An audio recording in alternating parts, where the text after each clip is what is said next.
Warship Models Underway /Kurt asks, now that we're traveling again, what are some of your favorite maker museums? Well, I happen to live in the city with the greatest maker museum in all of the world, and that is the Exploratorium. Why is the Exploratorium the best maker museum in the world?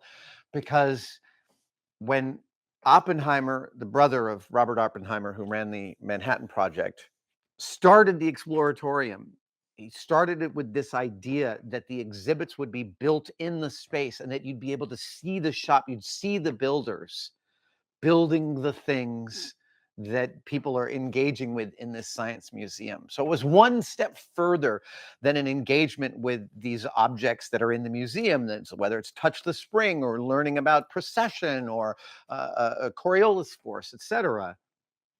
He had this extra wrinkle of adding the maker to the interaction. And when you go to the Exploratorium and you look at the objects, what you see are objects that all have stories on them, like this hammer does. They have been built in that space by regular humans. They don't look like perfect museum exhibits where everything is melamine and perfectly, lit and all that. They're much more handmade. And more than that, they're hand repaired. And you can see parts that were torn off and then new pieces bolted on to hold it together. And all of that tells this story of people maintaining this rather than a perfection that pushes us outside of the manufacturing process. And Tom Sachs likes to point out that, like, this thing from a manufacturing standpoint is an impossible object for any of us normal humans to make. It resists interpretation on that front. You have to go really deep to get to the processes. But like for this, you don't. And the stuff at the Exploratorium falls into that same way, falls into that same category where each object is so clearly built for the purpose by people. You can see their marks. You can see the patina of thousands of hands touching it. It's like an embrace. I wish more museums did that, frankly. I think that a lot of science museums recognize the Exploratorium's unique place in science, hands-on science museums. But I still think that we need more shops in the middle of science museums so that people can watch that process unfold in front of them. Let's see here.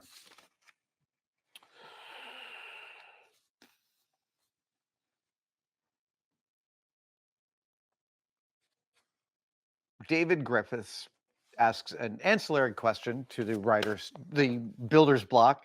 How do you handle wanting absolute perfection on your builds, yet still persevering if you make a mistake or find a flaw? I tend to get overly frustrated and toss in the towel too early when I mess up. Yeah, you can't let the thing win when you want to toss in the towel. Don't get me wrong, I still let the thing win sometimes, but I also get frustrated when I make a mistake and I get something not quite right. I get very frustrated. I get really angry.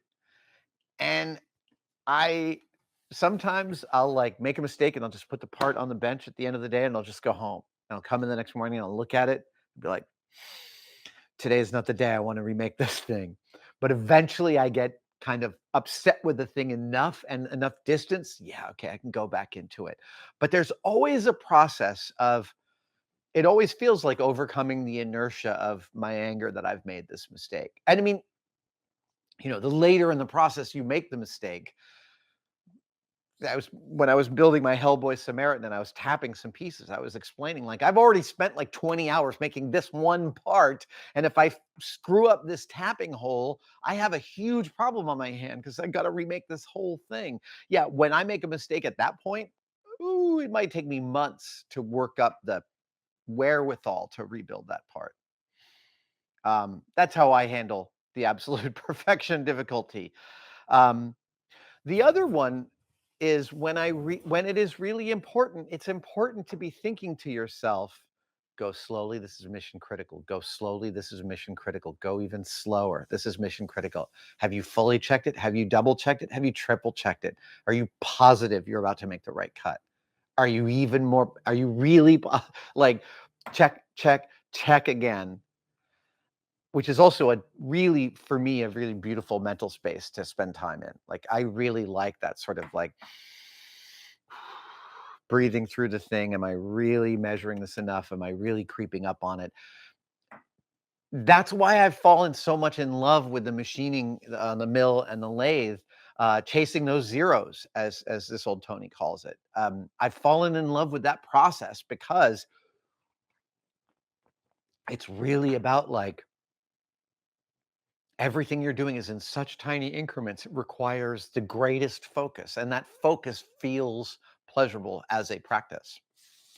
Let's see. Black Tusk Fett says, my best friend and I met you in Cincinnati on your first tour many years ago. We had no idea that the meet and greet would involve signing, so we didn't bring anything. That made us panic, and you and Jamie ended up signing my hat and his toe shoes. We often try to imagine what was going through your and Jamie's heads. This brings me to my question. What is the weirdest things you've ever been asked to sign? And was it us? Oh, I've signed a lot of hats.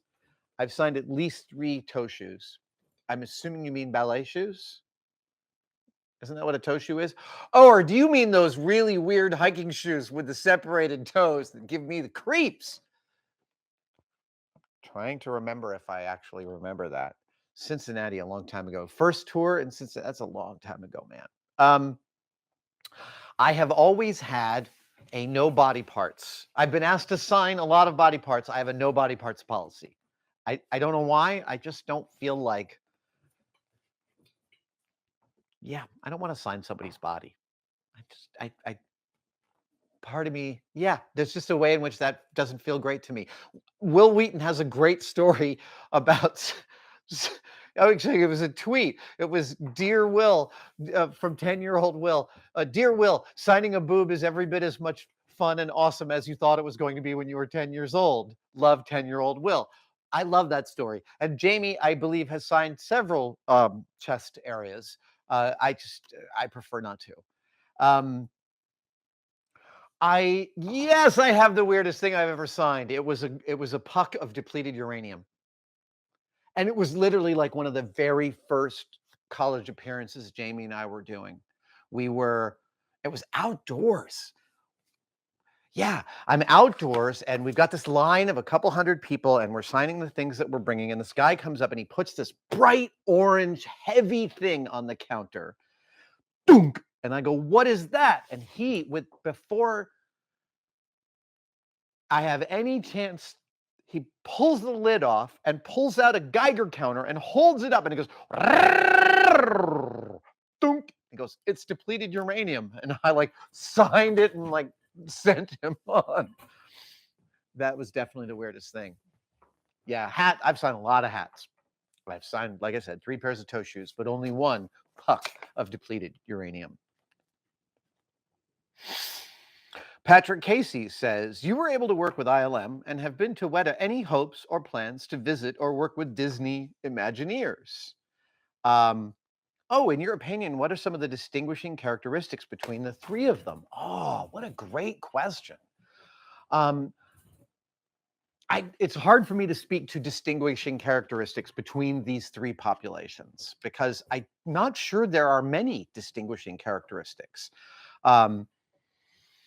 When every time that I get to spend time at Weta Workshop, I'm stricken by how much it feels like being at ILM when I was there on episodes 1 and 2, and work was fat and everyone was working and happy. It was great. It was amazing. And the same stuff is going on at Weta, the same kind of amazing problem solving in the service of weird plots and strange characters and costume pieces. I think the biggest difference between what Disney Imagineers do, in my understanding. And I have several friends who are Imagineers, but I have not spent a lot of time in Imagineering shops. I'm not sure I've spent any time in an Imagineering shop. So my knowledge base is going to be pitiful in this regard. But I believe the Imagineers they have all this time for R&D that doesn't happen at Industrial Light and Magic and Weta. I mean, look, at Industrial Light and Magic, the shop leads would pay someone to work on a technique, and Richard Taylor absolutely invests in his people going down certain lines of exploration in the making of things and learning new processes or bringing new processes into the shop. But none of that holds a candle to the kind of investment in R&D that Imagineering is, because it is effectively an R&D shop. I mean, that's the thing where I get really jealous. Like, when I know how long the team that Grant was on spent working on those robots that can hit beautiful poses while flying through the air. Spending months working on a project like that is so fundamentally different than spending months working on a movie or making props for Galaxy's Edge or something like that. And I covet that kind of work. I would love to do that kind of work. That sounds like a tremendous amount of fun to me. What I find in every Imagineer and Weta Workshop employee and Lucasfilm employee that I've had the honor to know or work with or converse with, to the last, is a hungry brain that really likes learning new stuff and figuring out how things work and being surprised. Like that, absolutely. So you've asked for things that I might have found different between these populations, but what I find in my experience of talking to them, quite a similar actual kind of mindset, and I really appreciate that. Thank you so much for watching. If you'd like to support us even further, you can by becoming a tested member. Details are, of course, below, but it includes all sorts of perks, and we're building them all the time. You get advanced word and behind-the-scenes photos of some of our projects. Questions, you get to ask direct questions during my live streams, and we have some members-only videos, including the Adam real-time series of unbroken, unedited shots of me working here in the shop. They are weirdly meditative. Thank you guys so much. I'll see you on the next one.